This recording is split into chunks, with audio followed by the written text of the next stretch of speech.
Buenas tardes a todos y todas. Bueno, hoy vamos a continuar con el estudio del libro del texto, capítulo 14, subtítulo 4, Tu papel en la expiación. En la edición, como vimos, los primeros 6 párrafos. La semana pasada vamos a continuar a partir del séptimo. En la edición antigua eso está en la página 310 y en la nueva en la 318. Voy a hacer un breve repaso de lo que nosotros vimos, esos 6 primeros párrafos de la semana pasada. Recordemos que este capítulo está dedicado al tema de la verdad, ¿no? Las enseñanzas a favor de la verdad. Y entonces hemos visto pues, la lógica y también hemos visto la inocencia. Ya no me acuerdo qué otro tema vimos sobre la verdad. La alegría, ¿no? Eh, el feliz, el estudiante feliz.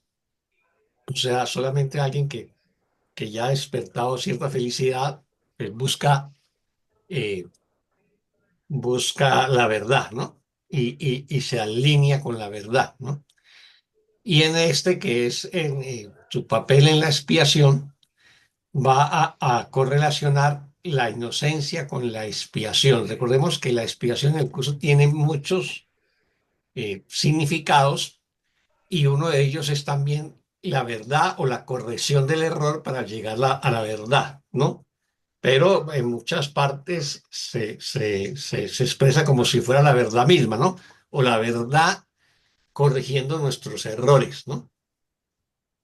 Así que retomando el subtítulo anterior sobre la inocencia, nos va a decir que si, solamente cuando nosotros aceptamos la inocencia de un hermano, vamos a ver la expiación en él, o sea, la corrección del error, la sanación en él.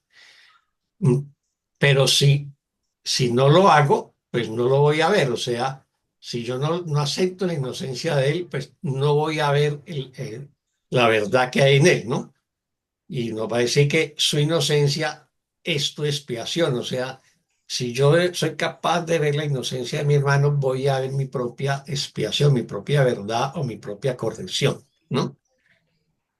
Y de esa manera es que vamos a recibir la verdad, pero la verdad se tiene que ofrecer, ¿no?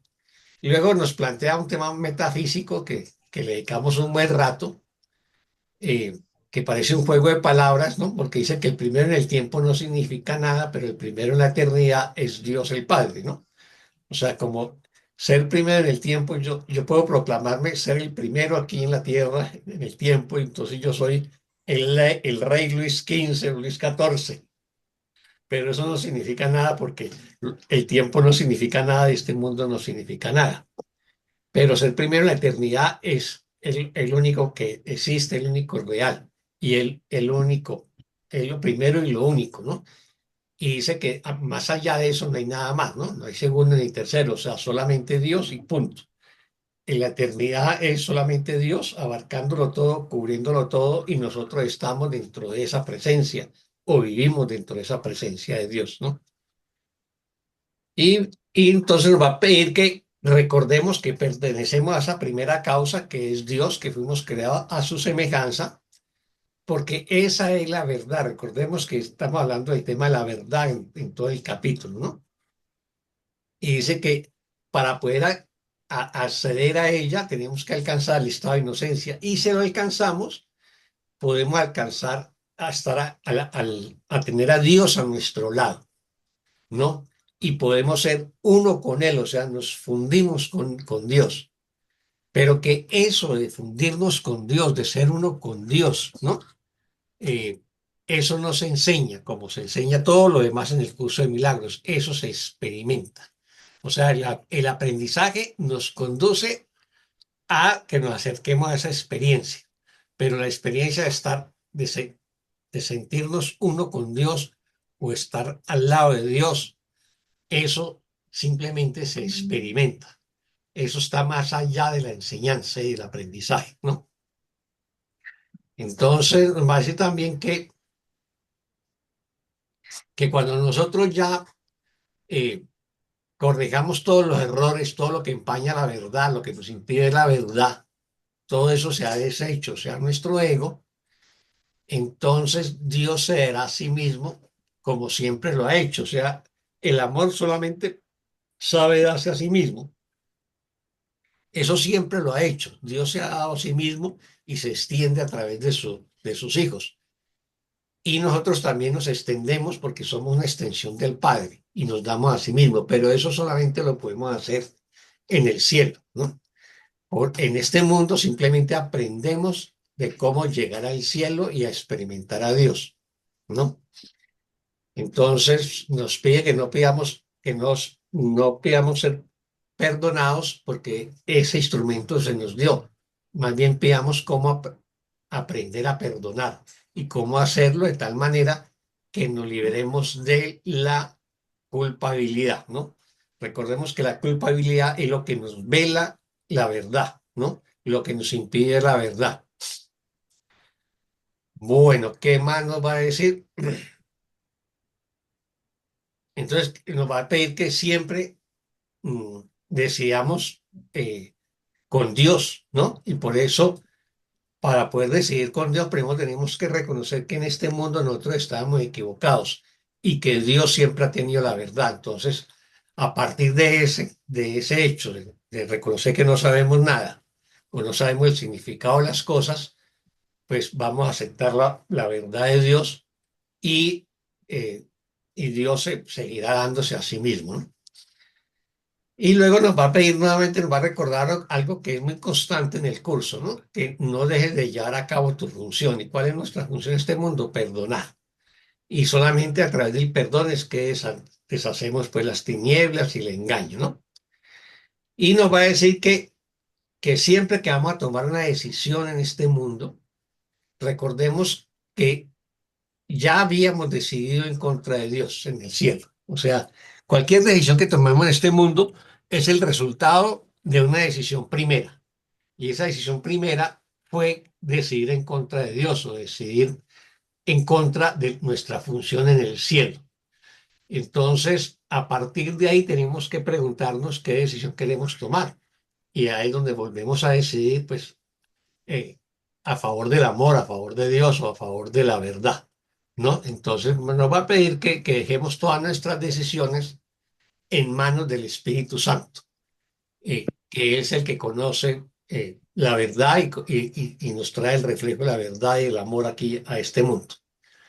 Entonces, también nos va a decir una cosa que yo les había comentado antes, tal vez, que ya nos lo dice en el último párrafo o antes del último párrafo, tal vez sí, no, el último párrafo, la primera oración del párrafo 6.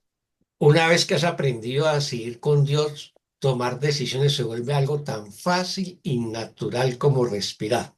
O sea, si yo elijo siempre a favor de Dios o a favor del amor y tomo esa decisión a cada momento, a cada instante de mi vida, siempre estoy invocando al Espíritu Santo, siempre estoy tomando cualquier decisión a favor del amor.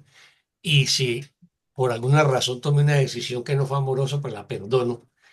Si yo hago esa práctica todos los días, a todo momento, entonces eso se vuelve automáticamente, se vuelve automático en mí y se vuelve tan fácil y natural como respirar, ¿no? Obviamente que es un estado muy avanzado, digamos, de aprendizaje espiritual, ya es un estado de maestría. Eh, por ahí un maestro espiritual, Maharshi, decía que la diferencia entre la meditación y el samadhi, entendiendo el samadhi como la iluminación, es que en el samadhi no hay que hacer ningún esfuerzo. O sea, yo para meditar hago un esfuerzo, hago unas posturas, hago unas prácticas, aprendo a hacer unas respiraciones, aprendo a estarme quieto, qué sé yo, y pues técnicas de respiración, de meditación hay múltiples, ¿no? Pero implican un esfuerzo. En cambio, en el samadhi todo se da de forma natural. Esto es algo parecido, ¿no? Una vez que has aprendido a decidir con Dios, tomar decisiones se vuelve tan fácil y natural como respirar. O sea, eso lo lograría un maestro muy, muy avanzado, ¿no? Porque ya no haría ningún juicio. Siempre tendría por delante el amor o el Espíritu Santo antes de cualquier decisión. Y dice, no requiere ningún esfuerzo y se te conducirá tan tiernamente como si estuvieran llevando, sí, como si te estuvieran llevando en brazos por un plácido sendero en un día de verano. O sea, ya se ha entregado a Dios totalmente, ha unido su voluntad a la de Dios y por lo tanto no hay ningún esfuerzo, simplemente fluye, digamos, en ese río del amor, ¿no? Digamos, por decir algo, ¿no? En ese manantial del amor que fluye y fluye y yo fluyo con ello, ¿no? Y luego dice que decidir parece ser algo difícil debido únicamente a tu propia volición, que quiere decir a mi propia voluntad, pero mi voluntad es del ego, no mi voluntad que uno con la de Dios. Cuando yo decido por mi cuenta, de la mano del ego, decidir se me vuelve muy difícil. Y luego nos va a decir algo que creo que se debatió hace como 15 días, que lo plantearon creo que Cook y Vivian, era el tema de escuchar al Espíritu Santo, ¿no? Que nos conteste. Y aquí nos dice, el Espíritu Santo no se demorará en contestar cada pregunta que le hagas con respecto a lo que debes hacer. Él lo sabe y te dirá luego, y te dirá y luego lo hará por ti. Esto es un tema que pues, muchos como estudiantes de un curso de milagros nos lo cuestionamos en algún momento del aprendizaje, porque pues invocamos al Espíritu Santo, lo llamamos, bueno, le hacemos consultas, pero como que no sentimos la respuesta, como que no escuchamos la voz, como que, como que no sentimos esa presencia. Y eso nos dificulta, digamos, más que nos dificulta, nos pone en cuestión, nos cuestiona. Y yo ese día pues les decía que esa respuesta no necesariamente es una voz que va a retumbar, ¿no? Eh, Diferente a nuestra propia voz en nuestra conciencia, sino es como una presencia, o como un sentimiento, o como un impulso, como una inspiración, o simplemente mm, charlamos o hablamos con un amigo o con alguien cercano y dijo algo y ahí encontramos la respuesta. Tenemos que aprender a observar, a observarnos, pero sobre todo a entrar en una quietud, en un silencio profundo para poder escuchar esa voz interior y eso también nos cuesta mucho, ¿no? Pero estoy seguro de que cada uno de nosotros lo vamos a lograr y cada uno a su momento. En la medida que perdone, habrá menos juicios en la mente y la mente se va a quietar más. Una persona que no hace ningún trabajo de perdón, pues esa mente será muy bulliciosa, será como ¿qué? Una selva llena de monos, saltarines por todos lados y ninguno se queda quieto. Eh, Eso es lo que nos sucede con la mente cuando no la entrenamos, cuando no la sanamos, cuando no la perdonamos. Así que aprender la quietud y el silencio que el curso nos enseña o nos plantea no es un aprendizaje fácil, pero si persistimos, claro que lo vamos a lograr. Bueno, ¿alguna pregunta o comentario sobre esto que hemos estado Ay, mi brazo. repasando de estos primeros 6 párrafos?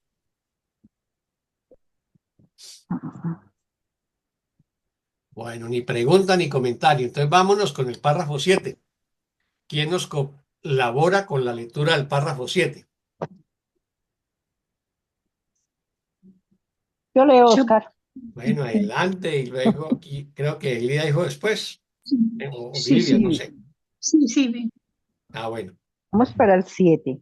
A menos que seas inocente, no puedes conocer a Dios, cuya voluntad es que lo conozcas. Por lo tanto, tienes que ser inocente. Mas si no aceptas las condiciones necesarias para conocerle, es que lo has negado y no lo reconoces. Si bien te rodea por todas partes, si bien te rodea por todas partes, a Dios no se le puede conocer sin su Hijo, cuya inocencia es la condición en la que se le puede conocer. Aceptar que su hijo es culpable es una negación del Padre tan absoluta que impide que el conocimiento pueda ser reconocido por la misma mente en la que Dios mismo lo depositó. Si tan solo escuchases, te darías cuenta de cuán absolutamente imposible es esto. No dotes a Dios de atributos que tú comprendes. Tú no lo creaste y cualquier cosa que comprendas no forma parte de él.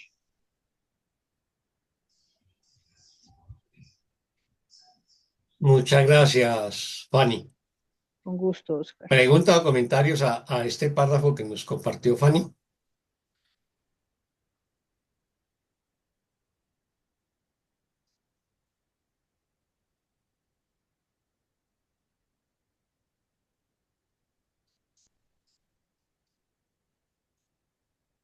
Tal vez el último párrafo, eh,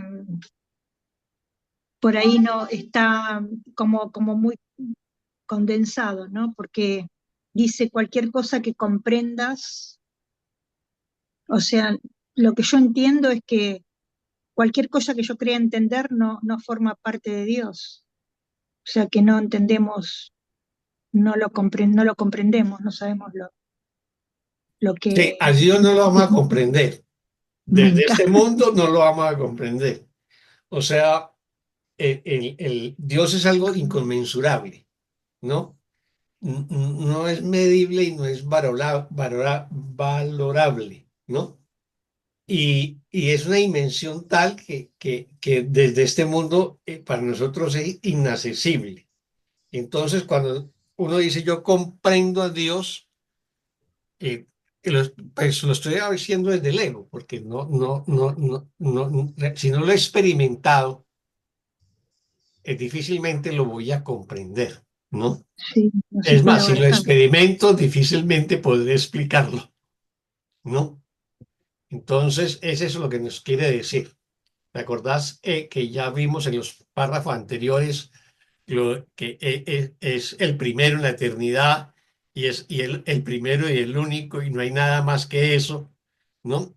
Es un poco diciéndonos, la única verdad es Dios, eso es lo que existe y lo que existe en Dios es lo único que es real y lo demás no existe. Y aquí nos está diciendo es, Dios no lo puedes comprender de este mundo. O sea, nos podemos leer todo el curso de milagros, aprendiéndolo de memoria, y no lo podremos comprender, ¿no?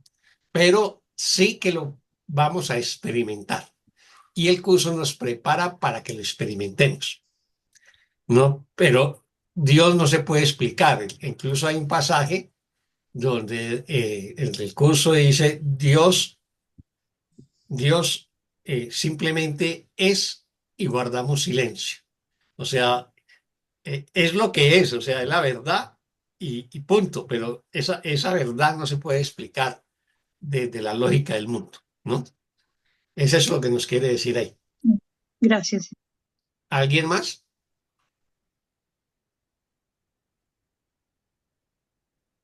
Bueno, nadie más, entonces repasémoslo. Arranca recordando un pasaje bíblico de Jesús en que decía que a menos que seas inocentes no podrás entrar al reino de los cielos, ¿no? Eso lo decía Jesús en el Nuevo Testamento. Y aquí nos está diciendo prácticamente lo mismo. A menos que seas inocente no puedes conocer a Dios, cuya voluntad es que lo conozcas, ¿no? Por lo tanto, tienes que ser inocente. O sea, no pretender ser inocente, sino que tengo que serlo. Tengo que convertirme en la inocencia misma. ¿Y cómo me convierto en la inocencia misma? Obviamente, no juzgando y perdonando cualquier juicio que haya emitido. Eh, y por lo tanto, cuando yo renuncio a juzgar a cualquier hermano y juzgarme a mí mismo, que eso implica haber perdonado todos mis juicios, entonces en ese momento ya comienzo a experimentar la inocencia y me convierto en la inocencia misma. Pero para ello tengo que conquistar la inocencia. Y el curso sí que nos prepara o nos enseña a ser inocentes. Recordemos que esa de conquistar la inocencia finalmente, eh, digamos, es un estado de impecabilidad, es un estado de donde hay una absoluta ausencia de miedo, de pensamientos de ataque, de pensamientos de carencia. eh, y sobre todo de pensamientos de culpa, ¿no? Entonces, conquistarlo es conquistar la inocencia, que es la condición que nos dice en los párrafos anteriores de poder estar al lado de Dios y experimentarlo, pues es casi que toda la tarea del trabajo interior que hacemos en el curso de milagros, todo el trabajo de perdón. Luego nos dicen, mas si no acepta las condiciones necesarias para conocerle. ¿Y cuáles son las condiciones necesarias para conocer a Dios? Pues ser inocente, ¿no? Es que lo has negado y no lo reconoces, si bien te rodea por todas partes. Entonces, si yo no llego a ese estado de inocencia, ¿no? Eh, pues necesariamente es porque he juzgado a Dios, he juzgado la creación, ¿no? Me he inventado este mundo, por lo tanto lo he negado y por lo tanto yo no reconozco a Dios. Y así no lo reconozca, nos va a recordar que yo no lo reconozco desde mi ego, pero Dios está en todas partes, ¿no? Y seguirá estando en todas partes, pero no lo voy a ver precisamente porque juzgo eh, y lo desconozco. Entonces, luego nos dice, a Dios no se le puede conocer sin su Hijo, cuya inocencia es la condición en la que se le puede conocer. O sea, a Dios yo no lo puedo conocer si yo no conozco y reconozco la inocencia de mi hermano. Recordemos que un curso de milagros básicamente es un curso relacional. O sea, el curso de milagros no te va a enseñar, a diferencia de otras enseñanzas, que te tienes que ir a un retiro, en una cueva y estar meditando solo durante meses o años, bueno, qué sé yo, sino que el curso te va a decir que tu trabajo de sanación, eso lo haces en el día a día, con tu familia, con tu pareja, con tus hijos, con tus vecinos, con los compañeros de trabajo, de estudio, en el supermercado, en esas relaciones donde yo posiblemente entre en conflicto con alguien porque todavía juzgo. Es con esas relaciones con que yo me sano, porque en la medida que va teniendo esas relaciones y me vuelvo más consciente de los conflictos, de los juicios, de los ataques que he emitido y me voy perdonando, entonces en esa medida es que voy conociendo la inocencia de mi hermano y esa es la condición para que yo pueda conocer a Dios. Por eso el curso de milagros es absolutamente relacional. De ahí que le dediqué mucho tiempo a las relaciones con mis hermanos, ¿no? Y al tema de las relaciones especiales, porque es lo que tenemos que sanar, mis relaciones, las relaciones que yo sostengo eh, con, con el mundo, son el resultado de mis creencias y de mis culpas y de mis miedos, ¿no? Luego, aceptar que su hijo es culpable es una negación del padre tan absoluta que impide que el conocimiento pueda ser reconocido por la misma mente en la que Dios mismo lo depositó. O sea, aceptar que su hijo es culpable es ¿qué? Juzgar a mi hermano, acusarlo, ¿no? Condenarlo, atacarlo, ¿no? Y eso es una, no solamente es la negación de mi hermano, sino que es la negación de mi padre, porque pues somos el mismo hijo de Dios, ¿no? Y por lo tanto estoy negando al Padre y estoy negando la creación. Y eso me va a impedir que el conocimiento pueda ser reconocido, o sea, el conocimiento que es lo opuesto a la percepción en este mundo, que es la condición del espíritu en el cielo. Yo no podría acceder al conocimiento si yo estoy juzgando y condenando y considerando culpable a mis hermanos. Y por lo tanto, no puedo reconocer el conocimiento que ya está en mi mente porque Dios la depositó en mi mente. Pero esa parte de mi mente donde mora el conocimiento, la verdad, la luz, el amor o el Espíritu Santo, ¿no? Esa parte la tengo velada a través de los juicios, de la culpa y los miedos. Y por lo tanto no lo puedo ver, no lo puedo reconocer. Si tan solo escuchases, te darías cuenta de cuán absolutamente imposible es esto. O sea, si yo escuchase a Dios o escuchase al Espíritu Santo, ¿no? Me daría cuenta que es imposible no acceder al conocimiento, no ver la inocencia de mi hermano, ¿no? pero pues todavía como me rijo por el ego y los juicios, pues no lo veo.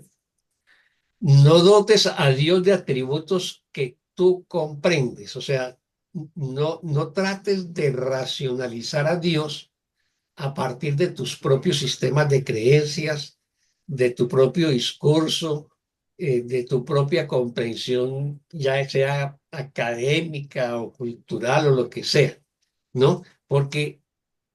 Y lo dice, y luego nos dice, y tú no lo creaste, y cualquier cosa que comprenda no forma parte de él. Recordemos que finalmente, ¿qué es lo que hacemos nosotros desde el ego? No, nosotros realmente como no comprendemos a Dios porque nos hemos alejado de Dios y no lo estamos experimentando desde este mundo, entonces creamos un Dios a nuestra imagen y semejanza. Y si usted mira en el libro del Génesis, todo el tema de la creación en el Génesis es la antítesis de lo que es Dios y lo que es el cielo. Entonces, Dios no tiene cuerpo, es amorfo, pero crea los cuerpos. Dios es la eternidad, pero crea lo mortal. Es inmortal, pero crea lo, lo mortal, ¿no? Dios es eterno y crea el tiempo, y por lo tanto hace la creación en 7 días, ¿no? Y Dios, que es espíritu todopoderoso, necesita descansar el séptimo día, como si tuviera un cuerpo, ¿no?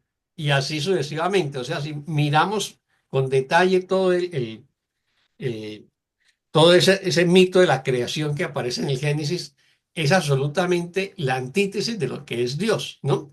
Y luego, obviamente, decimos que Dios nos creó a su imagen y semejanza cuando Dios no tiene imagen, ¿no? Porque es un espíritu, es amorfo. Entonces, ¿cuál imagen? Pues la imagen nuestra, en nuestros cuerpos, y por eso lo pintamos como un viejito, de canas y todas las cosas, y hacemos toda esa simbología religiosa eh, que inunda, digamos, todo nuestro mundo eh, religioso, en el caso nuestro, por el mundo católico cristiano, ¿no? Entonces, eso es lo que nos está diciendo. No intentes hacerlo por ahí porque no vas a terminar dotándole unos atributos que no son los de Dios, ¿no? Y nos va a recordar, tú no lo creaste. ¿Qué nos está diciendo? Que nosotros nos inventamos el Dios bíblico, ¿no? Cualquier cosa que comprenden no forma parte de él, ¿no? Eso es básicamente. Bueno, preguntas o comentarios de este párrafo. Mm, claro. Bueno, entonces vámonos para el párrafo 8. ¿Quién nos colabora con la lectura del párrafo 8? Alguien había dicho Sí, fui simultáneamente yo, a Vivian. Vivian. Adelante, Vivian, Bien, gracias. el párrafo 8 dice, tu tarea no es construir la realidad. La realidad está aquí sin que tú la hayas tenido que construir, pero no sin ti. Tú que has tratado de renunciar a ti mismo y que tan poco has valorado a Dios, escúchame hablar en favor de ti y de Él. No puedes comprender cuánto te ama tu Padre, pues en tu experiencia mundana no hay paralelo que te pueda ayudar a comprenderlo. En la tierra no hay nada comparable y nada que alguna vez hayas sentido aparte de Él se parece en lo más mínimo a su amor. Tú no puedes ni siquiera dar una bendición con perfecta dulzura. ¿No te gustaría conocer a uno que da para siempre y que lo único que sabe es dar? Muchas gracias, Vivian. ¿Preguntas o comentarios a este párrafo?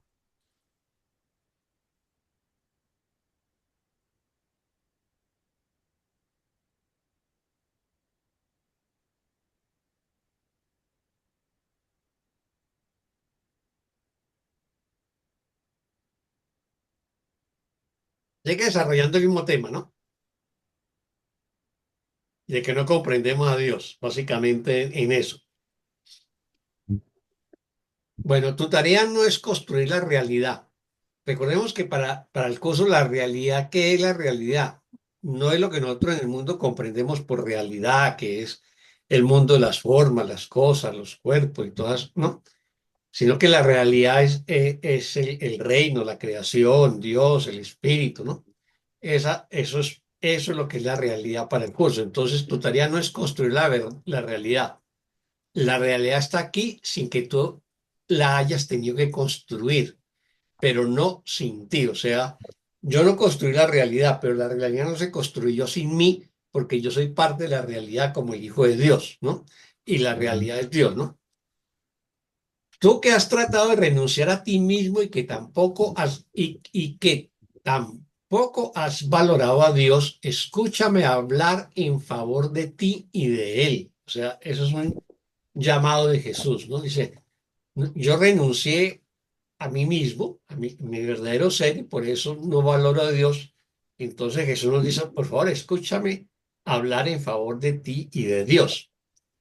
Y vuelve y entra en el tema de la comprensión. No puedes comprender cuánto te ama tu Padre, pues en tu experiencia mundana no hay paralelo que te pueda ayudar a comprenderlo. O sea, en este mundo no hay un paralelo, no hay algo equivalente a lo que significa el amor de Dios.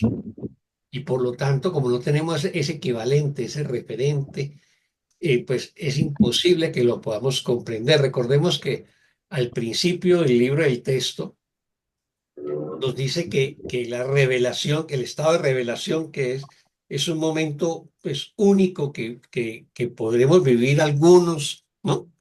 En este mundo, y es entrar en una comunicación con Dios, es un momento en que Dios se nos manifiesta y sentimos su presencia y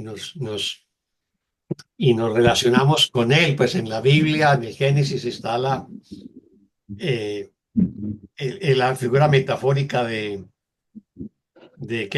Moisés en el monte Sinaí, en que Dios se le aparece, ¿no?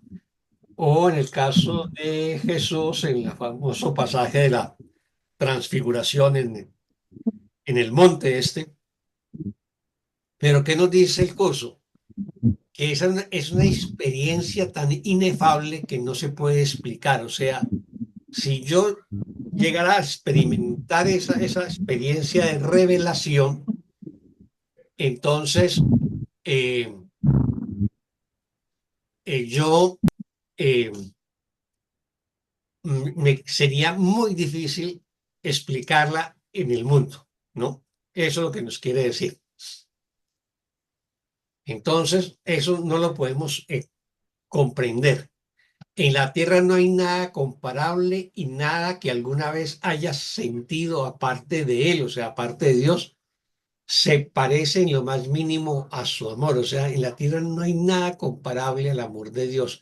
No hay manera de comparable porque es algo que es infinito, que es inconmensurable, que, que, que es digamos, una emoción, un sentimiento que no tiene posibilidades de ser comparado en este mundo. Tú no puedes ni siquiera dar una bendición con perfecta dulzura. O sea, lo está diciendo tú que estás en este mundo, no puedes dar una bendición con perfecta dulzura, que sería otra manera de decir con perfecta inocencia, ¿no? O sea, siempre que bendecimos, todavía de pronto nos queda una parte de ego, pese a que lo hagamos con la mejor intención y la mejor devoción posible. Pero como estamos en este mundo y estamos imbuidos en el ego, vamos a tener esas limitaciones.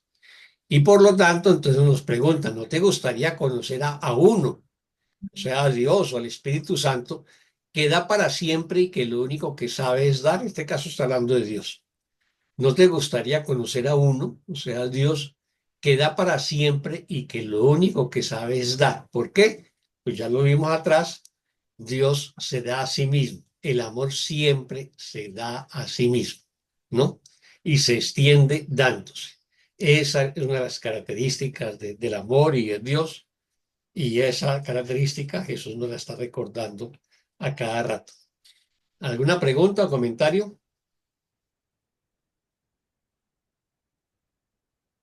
Bueno, si no hay pregunta ni comentario, vámonos con el párrafo ¿qué?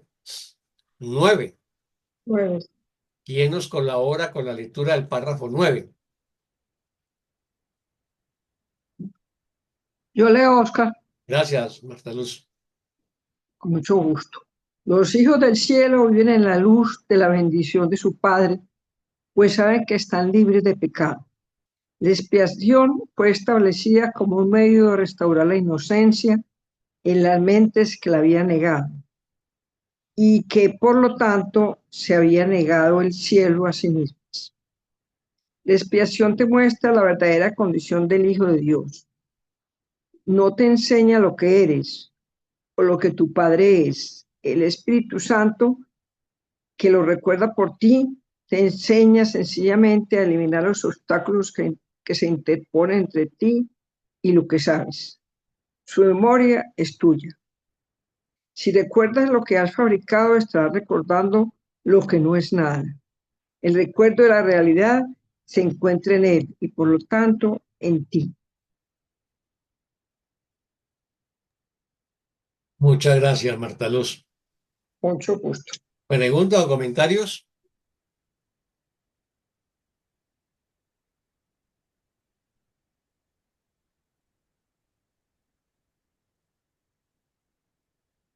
Ni preguntas, ni comentarios, ni notas de pie de página. Bueno, repasemos entonces el párrafo. Los hijos del cielo viven en la luz de la bendición de su Padre, pues saben que están libres de pecado. ¿Eso es equivalente a qué? A lo que hemos venido hablando de la inocencia. La inocencia, sí. O sea, los hijos del cielo viven en la luz de la bendición de su Padre, o sea, viven en la luz de la inocencia, pues saben que están libres de pecados. O sea, ¿quiénes están libres de pecado? Pues los inocentes, ¿no?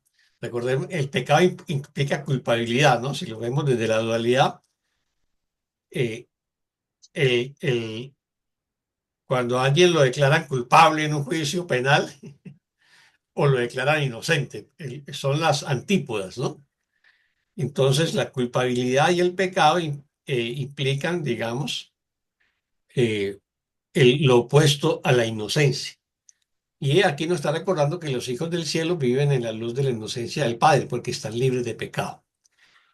Y luego nos va a recordar cuál es la función de la expiación. La expiación fue establecida como un medio de restaurar la inocencia en las mentes que la habían negado. O sea, cuando yo me separo del Padre, negué al Padre, negué la inocencia.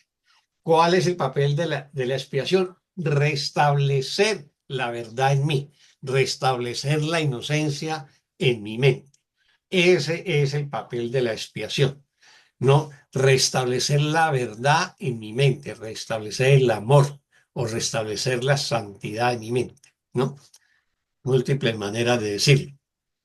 Entonces, la expiación fue establecida como un medio de restaurar la inocencia en las mentes que la habían negado y que por lo tanto se habían negado el cielo a sí mismas. O sea, cuando yo niego al Padre, ¿no? Y acuso a mis hermanos, pues estoy afirmando la separación y por lo tanto me estoy negando el cielo a mí mismo, ¿no?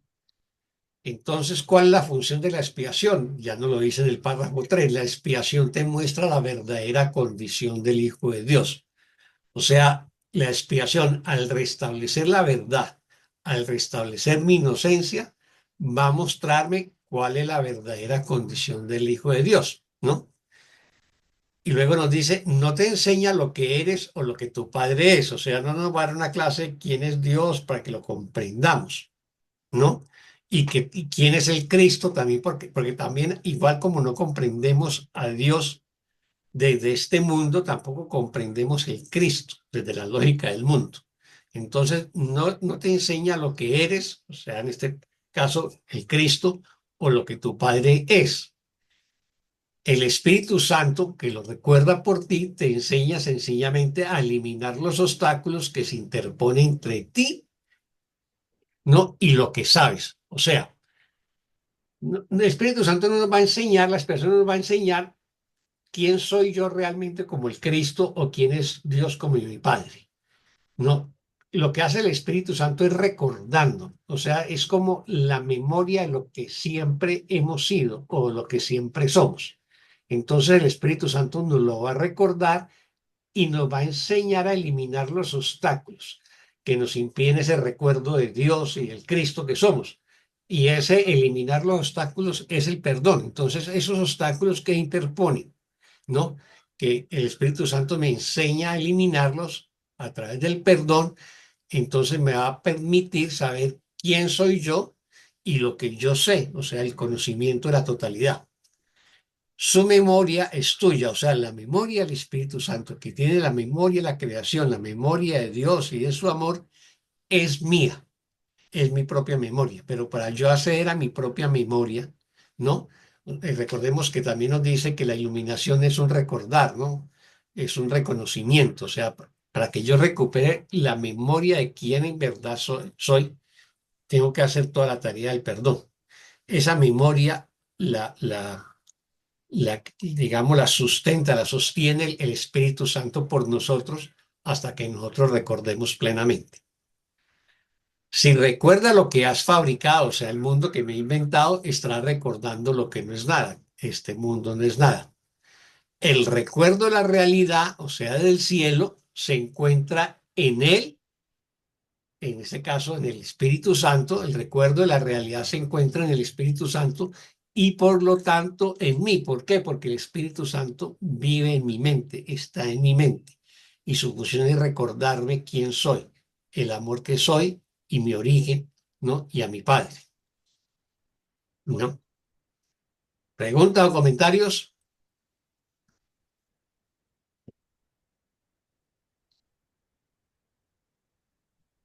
Ni preguntas ni comentarios de este párrafo.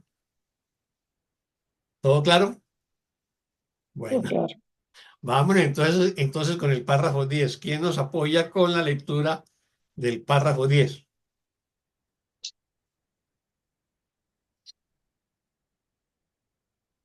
Yo Yo lo leo. puedo leer. Ah, Ok, dale. Tranquila, dale, Vivian. Ay, bueno, Rosalita. en Leo, entonces, Sí, está bien.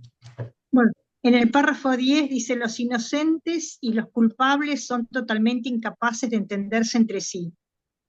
Cada uno percibe al otro exactamente igual a cómo se percibe a sí mismo, lo cual impide que pueda haber comunicación entre ellos, pues la percepción que cada uno tiene del otro es diferente a cómo el otro se percibe a sí mismo. Dios solo se puede comunicar con el Espíritu Santo en tu mente, porque solo Él comparte el conocimiento de lo que tú eres con Él. Y solo el Espíritu Santo puede contestarle a Dios por ti, porque solo Él sabe lo que Dios es.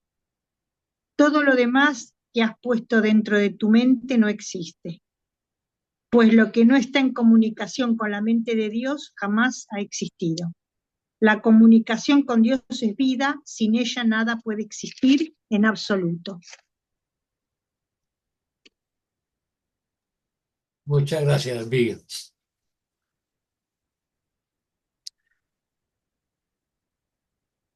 Bueno, ¿preguntas o comentarios?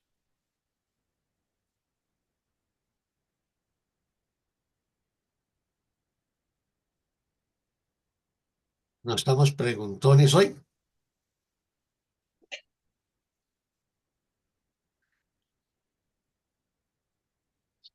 Bueno, entonces veamos. Los inocentes y los culpables son totalmente incapaces de entenderse entre sí. O sea, son dos estados de conciencia absolutamente incompatibles y por eso no se pueden entender, ¿no? Porque un culpable siempre va a estar juzgando, ¿no? Condenando y atacando, y un inocente, pues no. Un culpable siempre va a sentir miedo, ¿no? O ira o pensamientos de ataque. Un inocente no va a juzgar. Entonces cada uno percibe al otro exactamente a igual como se percibe a sí mismo, lo cual impide que pueda haber comunicación entre ellos. O sea, por eso es que no hay comunicación entre el ego y el Espíritu Santo, porque para el ego es imposible comprender al Espíritu Santo. Y para el Espíritu Santo, pues tampoco, porque está viendo es una ilusión y pues y como tal sabe que es irreal, entonces no no sería comprensible en ese sentido, ¿no? Desde la perspectiva del Espíritu Santo. Luego nos dice, eh,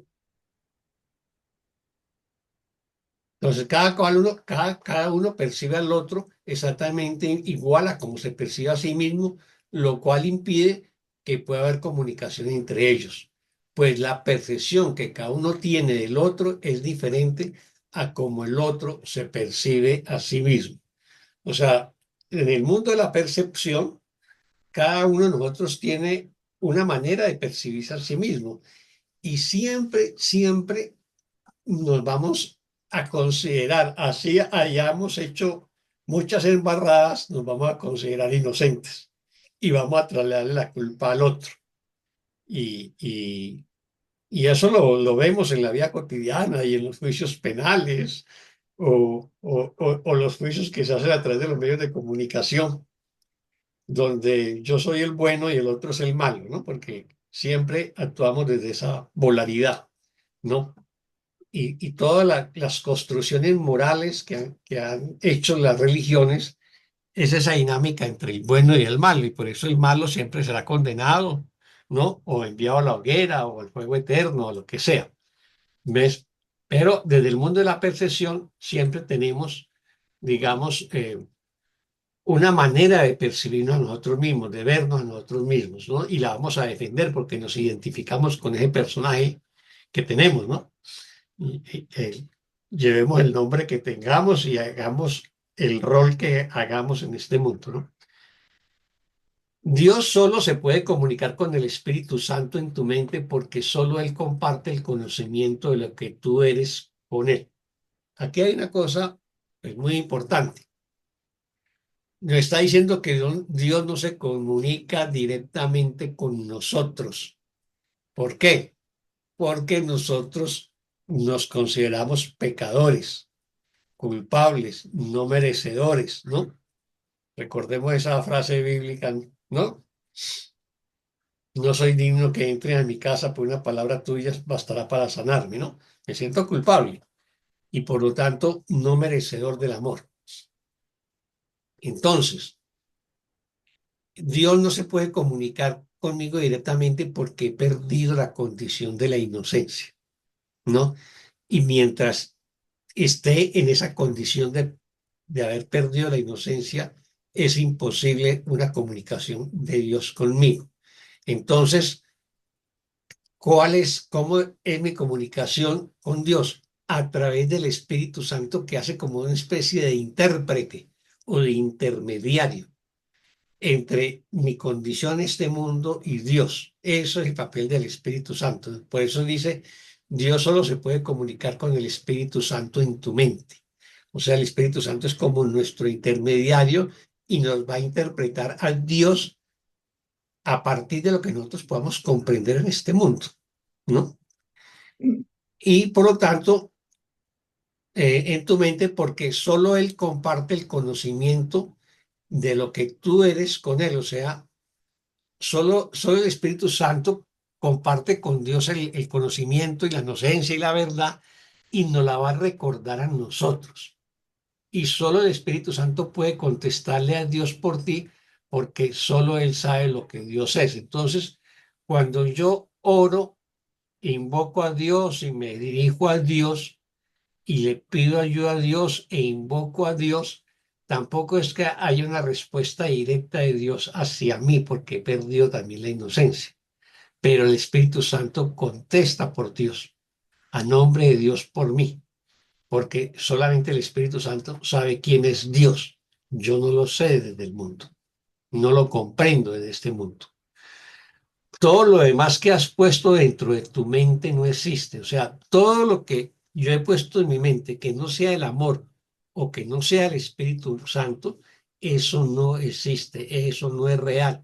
Eso tengo que soltarlo, abandonarlo, perdonarlo. Pues lo que no está en comunicación con la mente de Dios jamás ha existido.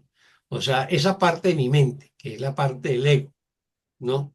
Que es la parte, digamos, opuesta al Espíritu Santo en mi mente, ¿no? como no está en comunicación directa con Dios, eso nunca, nunca ha existido. Y la comunicación con Dios es vida. Sin ella nada puede existir en absoluto. O sea, lo único que existe es lo que se comunica con Dios. Lo demás no existe, no es real, no es la vida, ¿no? Y en este caso, pues es la vida como espíritu, no la vida biológica que nosotros consideramos que es vida en este mundo, ¿no? Y sin esa vida, nada puede existir en absoluto. Aquí nos lo está diciendo desde el punto de vista metafísico. ¿Preguntas o comentarios de este párrafo 10? Mm, Ni preguntas, ni comentarios. Bueno, pues terminamos este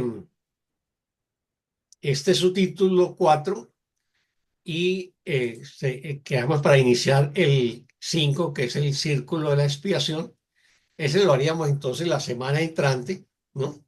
Para terminar, digamos, este subtítulo de acerca de mi papel en la expiación.